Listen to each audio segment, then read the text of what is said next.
from like counting on our fingers, to predicting elections, or figuring out how well new medicines work. It's amazing what statistics can do. It really is. This deep dive is going to take us on a journey, kind of, through the history of statistics. See how it went from basic counting to, well, something that affects pretty much every part of our modern world. It is pretty wild when you think about it. Like going from simple tallies, right, to like these super complicated algorithms, it shows just how curious we are, how much we want to make sense of the world. For sure. But before we, get lost in all the historical stuff, let's start with a basic definition. What exactly are statistics? Well, one source we have, it defines statistics as the science of collecting, analyzing, interpreting, and presenting data. Sounds kind of simple, but it's actually the basis for a whole field. A field used to understand like everything, from how people behave to, how stars move. So it's not just about the numbers, but about what those numbers tell us. Makes me even more curious about how it all started. Where do we even, begin to dig for the roots of statistics? Our sources point us way back to ancient civilizations, actually. Egyptians, Romans. They were already using, basic statistics for practical things like censuses. I guess you got to know how many people you're ruling, right? Exactly. And they tracked agricultural yields, too. Super important to keep everyone fed. Makes sense. Makes me think of, the Doomsday Book in England. That massive land survey back in 1086. William the Conqueror wanted all that data. Sounds like rulers have always been into understanding your kingdoms, and statistics was a way to do it. Those early efforts were important, but things really get going in 16th, 17th century Europe. There's a big focus on state stuff, and demography, and that's where we see the word statistics pop up. It comes from the Latin word status, which means state. So statistics was first about understanding the state of things, literally. Speaking of, that's where John Grant comes in, right? Yeah. In 1662, Grant decided to analyze London's bills of mortality. Basically, death records. Oh, wow. Yeah, but he didn't just count them up. He actually used them to figure out stuff about population trends, like what people were dying from. So he was telling a story with the data. I can see him now looking at all those records. And it was groundbreaking stuff. What he did actually laid the foundation for vital statistics and public health, fields that are, still super important today. We use them to track diseases, keep people healthy. Wow, so these early folks really changed how we understand health on a big scale. But this story takes a kind of unexpected turn here. In the 17th century, we also see probability theory developing. And get this, it was mathematicians who were interested in dot gambling. Oh, yeah. Blaise Pascal, Pierre de Fermat. Right. They wanted to figure out games of chance. Crack the code, get the odds in their favor. Seems totally separate from statistics, right? But actually, them trying to understand gambling, it led to a really important concept, statistical inference. Statistical inference. Yeah. Can we break that down a bit? Sure. It's the idea that we can use data from a sample, a small group, to figure out stuff about a whole population. So instead of looking at every single person or every single thing, we can use a smaller group to understand the big picture. Ah, okay. It's like tasting a spoonful of soup to know if the whole pot is good. Exactly. And that's a huge idea. It means we can make predictions, test ideas, and figure out stuff about the world just from a little bit of carefully collected data. So we've gone from counting people and looking at death records to figuring out how to win at cards. Statistics had some pretty varied beginnings, but things really took off in the 18th and 19th centuries, huh? We see names like Jacob Bernoulli, Abraham de Moivre, Thomas Bayes, all these big names who made big contributions to probability and statistics. What were some of the big breakthroughs back then? Yeah, the 18th and 19th centuries were a really exciting time for statistics. It's all those early ideas, from folks like Grant or Pascal and Fermat. They really started to grow. We see people like Jacob Bernoulli and Abraham de Moivre. They made big steps in probability theory, figuring out random events, how data spread out, that kind of thing. It sounds like things were getting pretty complex, but was anyone actually using these ideas, to understand the real world? Oh, absolutely. One guy who really stands out is Adolphe Quetelet. He was a Belgian statistician, and he was fascinated by using stats to understand people, human behavior, how society works. He even came up with this concept of the average man. trying to capture what a whole population is like just through statistics. Average man. Yeah. Huh, interesting. Makes you wonder, what would the average person be like in my city? What would they believe? It's a good question. And it shows how statistics can help us understand, like, ourselves as humans. But Quetelet's work also shows us that, we got to be careful about oversimplifying things. The idea of an average person, it's useful sometimes, but it can also hide how diverse and complicated people really are. Right. It's a good reminder that statistics, it's a tool, and like any tool, it can be used in good ways and bad ways. But Sure. but speaking of people who use statistics to make a real difference, we can't forget Florence Nightingale, right? Oh, Florence Nightingale. Yeah, everyone knows her as the lady with the lamp, right? That amazing nurse who changed how we do healthcare. Yeah. But lots of people don't know she was a brilliant statistician, too. Oh, wow, really? What kind of statistical work did she do? She was really passionate about using data to, improve sanitation and healthcare, especially in the British Army. She collected tons of data, like on mortality rates, what soldiers were dying from, all during the Crimean War.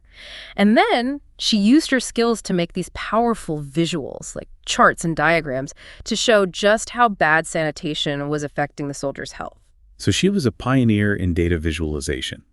It's amazing how she took statistics, which can seem kind of dry, and turned it into a story that could really change things. Exactly. She got it, Statistics wasn't just about the numbers. It was about telling a story that could make people act. And her work had a huge impact. It led to big changes in military healthcare and saved tons of lives. That's a powerful reminder that statistics can really be a force for good. But like we were saying, it's a powerful tool, and there's always the potential for misuse. Which brings us to Francis Galton. He made some important contributions to statistics, but his legacy is also connected to some really controversial ideas. Yeah, for sure. Galton was a polymath. He was interested in a lot of things, genetics, psychology, and he made some big contributions to those fields. But he's also known for his work on eugenics, a movement that, looking back, was really harmful. It tried to improve the human race through selective breeding. It shows us that the history of science, it's not always straightforward, right? There are brilliant ideas, and then there are ideas that were just wrong. We can appreciate what Galton did for statistics, like regression and correlation. Those are still used all the time today. But we also have to acknowledge the harm that came from his work on eugenics. It's important to look at history critically to understand both the good and the bad. I agree completely. We have to understand the whole context of scientific discoveries, acknowledge the good and the bad they've done in the world. But let's shift gears a bit. Let's move to the 20th century. This is where statistics went through a huge change, driven by new theories and eventually by the power of computers. This is when we meet some of the giants of modern statistics, right? Yeah. People like Carl Pearson, Ronald Fisher.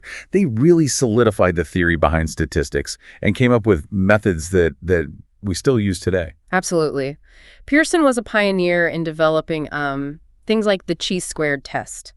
It's used to see if there's a connection between two things. Like, let's say you're trying to see if smoking is linked to lung cancer. The chi-squared test would be really useful for that kind of analysis. So it's about finding patterns in data, right? Yeah. Trying to see if two things are really connected, statistically speaking. That makes sense. What about Ronald Fisher? He's often called the father of modern statistics, isn't he? He is. Fisher was a giant in the field, and his work totally changed how we design experiments and analyze data. One of the things he came up with was the analysis of variance, or ANOVA. It lets you compare different groups to see if there's a real difference between them. Like, imagine you're testing different fertilizers, to see which one helps crops grow the most. ANOVA will be perfect for that kind of experiment. Okay, so I'm starting to see how all these statistical methods are like different tools, each one for a specific job. But wasn't Fisher also a big fan of something called maximum likelihood estimation? That sounds kind of intimidating. It is a powerful concept, but it's not as scary as it sounds. Think of it like this.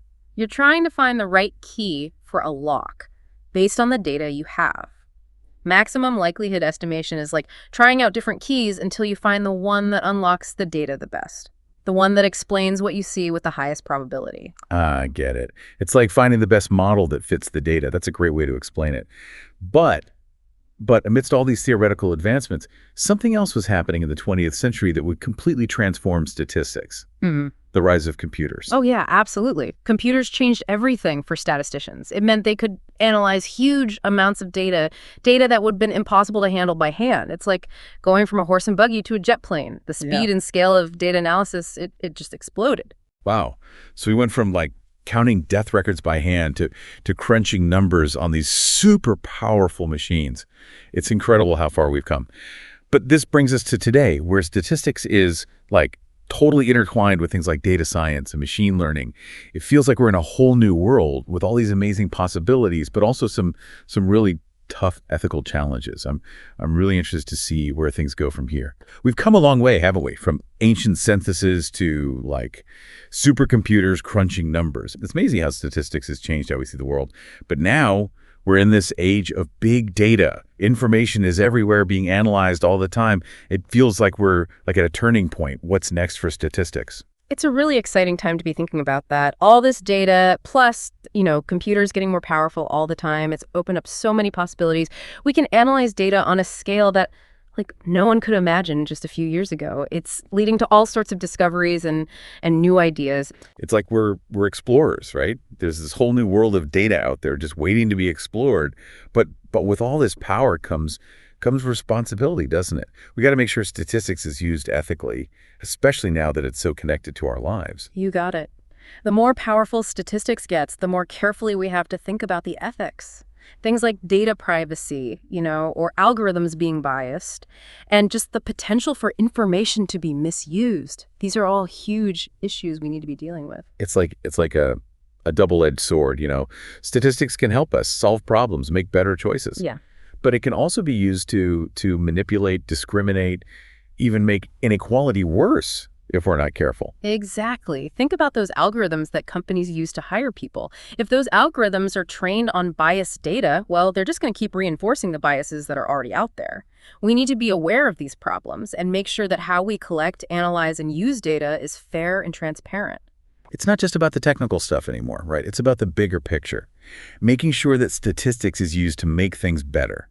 Sounds like we need a new generation of statisticians who get the technical stuff, but also really understand the ethics of it all. Couldn't agree more. We need statisticians who can think critically, who can ask the tough questions about the data and what it all means. People who are committed to using statistics to make the world a better, fairer place. It's pretty amazing to think about how statistics can be used to tackle some of the biggest challenges we face, like personalized medicine or climate change. Seems like there's so much potential there.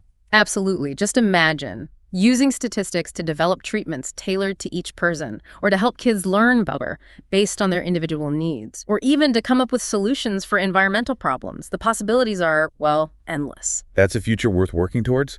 But to get there, we need to make sure statistics is used wisely, ethically, for everyone's benefit. And that's all of our responsibility, not just statisticians. Well said.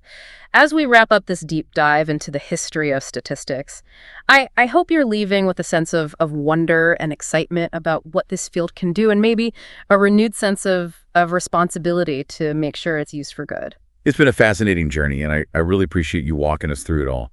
It's clear that statistics is more than just numbers and formulas, right? It's a powerful tool that helps us understand the world and our place in it. And it's a tool that can help us solve problems, improve lives, and create a better future. Thanks for joining us on The Deep Dive.